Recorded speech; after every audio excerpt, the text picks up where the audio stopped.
Today's Bible reading for May 27th.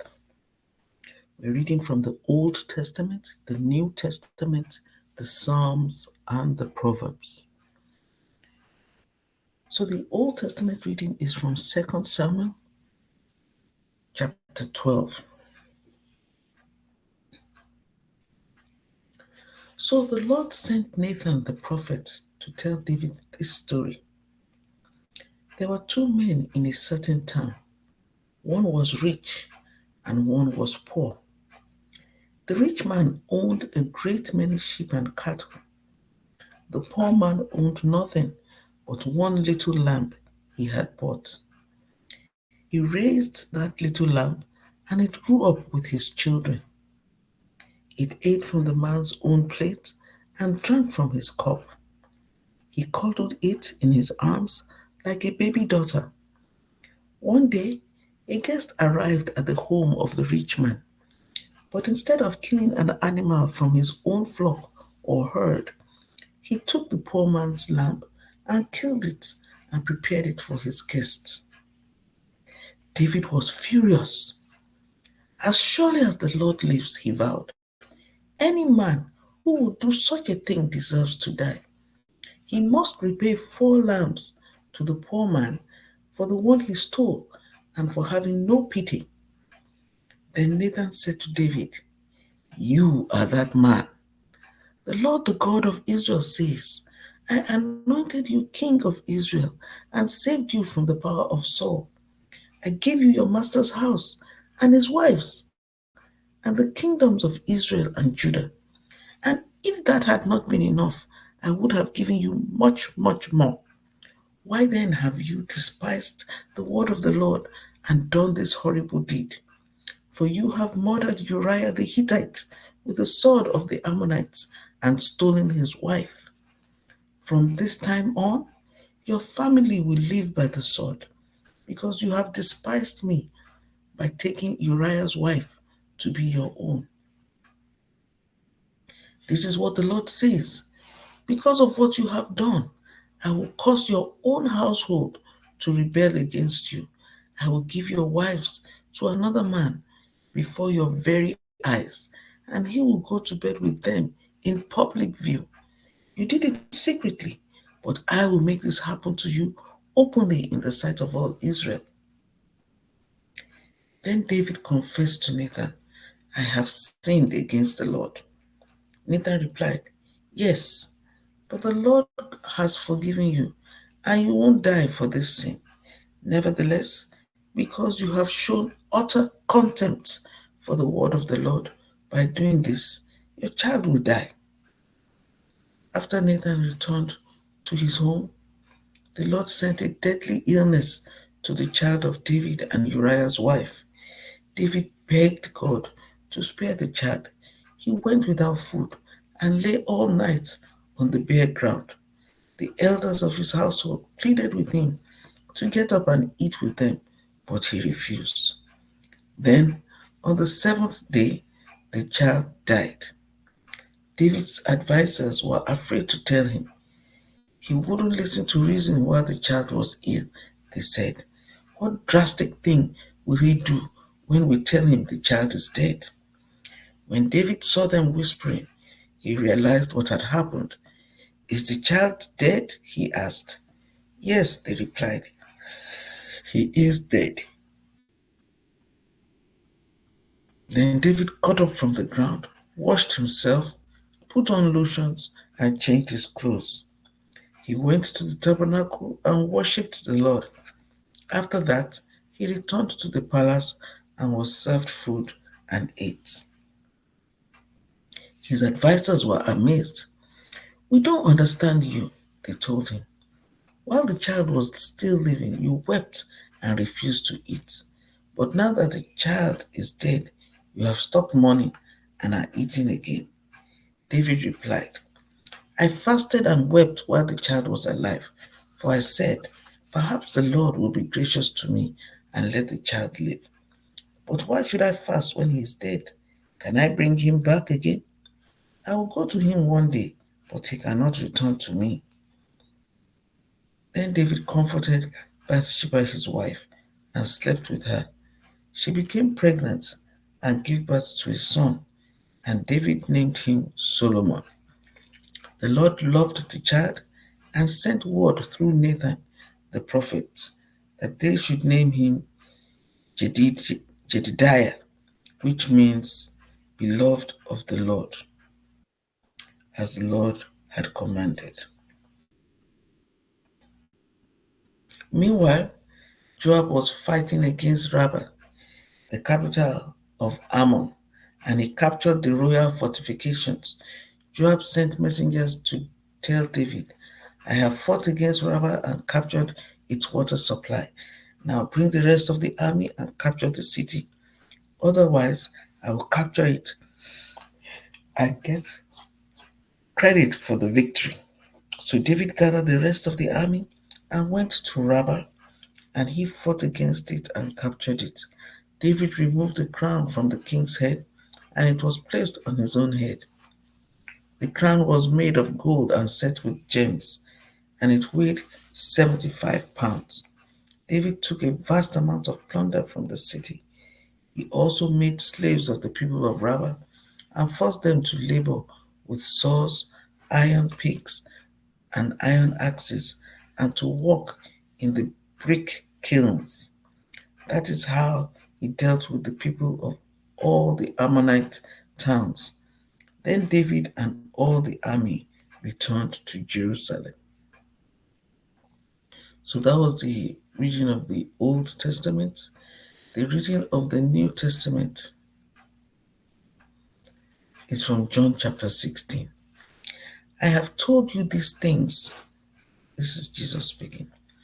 I have told you these things so that you won't abandon your faith, for you will be expelled from the synagogues, and the time is coming when those who kill you will think they are doing a holy service for God. This is because they have never known the Father or me. Yes, I'm telling you these things now, so that when they happen, you will remember my warning. I didn't tell you earlier because I was going to be with you for a while longer. But now I'm going away to the one who sent me, and not one of you is asking where I am going. Instead, you grieve because of what I've told you. But in fact, it is best for you that I go away, because if I don't, the advocate won't come. If I do go away, then I will send him to you.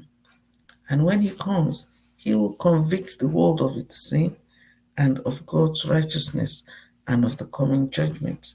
The world's sin is that it refuses to believe in me. Righteousness is available because I go to the Father and you will see me no more. Judgment will come because the ruler of this world has already been judged. There's so much more I want to tell you, but you can't bear it now. When the Spirit of truth comes, he will guide you into all truth. He will not speak of his own, but will tell you what he has heard. He will tell you about the future. He will bring me glory by telling you whatever he receives from me. All that belongs to the Father is mine. This is why I said, the Spirit will tell you whatever he receives from me. In a little while, you won't see me anymore, but a little while after that, you will see me again. Some of the disciples asked each other, what does he mean when he says, in a little while you won't see me, but then you will see me, and I am going to the Father? And what does he mean by a little while? We don't understand. Jesus realized they wanted to ask him about it. So he said, are you asking yourselves what I meant? I said, in a little while you won't see me, but a little while after that you will see me again. I tell you the truth, you will weep and mourn over what is going to happen to me, but the world will rejoice. You will grieve, but your grief will suddenly turn to wonderful joy. It will be like a woman suffering the pains of labor. When her child is born, her anguish gives way to joy because she has brought a new baby into the world. So you have sorrow now, but I will see you again. Then you will rejoice, and no one can rob you of that joy. At that time, you won't need to ask me for anything. I tell you the truth. You will ask the Father directly, and He will grant your request because you use my name. You haven't done this before. Ask using my name, and you will receive, and you will have abundant joy. I have spoken of these matters in figures of speech, but soon I will stop speaking figuratively and will tell you plainly all about the Father. Then you will ask in my name. I'm not saying I will ask the Father on your behalf, for the Father Himself loves you dearly because you love me and believe that I came from God. Yes, I came from the Father into the world, and now I will leave the world and return to the Father. Then His disciples said, At last you are speaking plainly and not figuratively. Now we understand that you know everything and there's no need to question you. For this we believe, from this we believe that you came from God. Jesus asked, Do you finally believe? But the time is coming, indeed it's here now, when you will be scattered, each one going his own way, leaving me alone. Yet I am not alone because the Father is with me. I have told you all this so that you may have peace in me. Here on earth you will have many trials and sorrows, but take heart because I have overcome the world. So that's the reading from the New Testament. Now the reading from the Psalms, Psalms 119, verse 65 to 80. Teeth. You have done many good things for me, Lord, just as you promised. I believe in your commands. Now teach me good judgment and knowledge. I used to wander off until you disciplined me, but now I closely follow your word. You are good and do only good. Teach me your decrees. Arrogant people smear me with lies, but in truth I obey your commandments with all my heart. Their heart, their hearts are dull and stupid, but I delight in your instructions. My suffering was good for me, for it taught me to pay attention to your decrees. Your instructions are more valuable to me than millions in gold and silver. Yod, you made me, you created me. Now give me the sense to follow your commands. May all who fear you find in me a cause for joy, for I have put my hope in your word. I know, O Lord, that your regulations are fair. You disciplined me because I needed it. Now let your unfailing love comfort me, just as you promised me, your servant. Surround me with your tender mercies so I may live, for your instructions are my delight. Bring disgrace upon the arrogant people who lied about me. Meanwhile, I will consecrate I will concentrate on your commandments. Let me be united with all who fear you, with those who know your laws. May I be blameless in keeping your decrees. Then I will never be ashamed. So that was the Psalms. And now the Proverbs, Proverbs chapter 16, verse 4 to 5. The Lord has made everything for his own purposes, even the wicked for a day of disaster. The Lord detests the proud, they will surely be punished. So that's the end of the reading for today, May 27th. May the Lord God Almighty bless the reading and hearing of his word in Jesus Christ's name.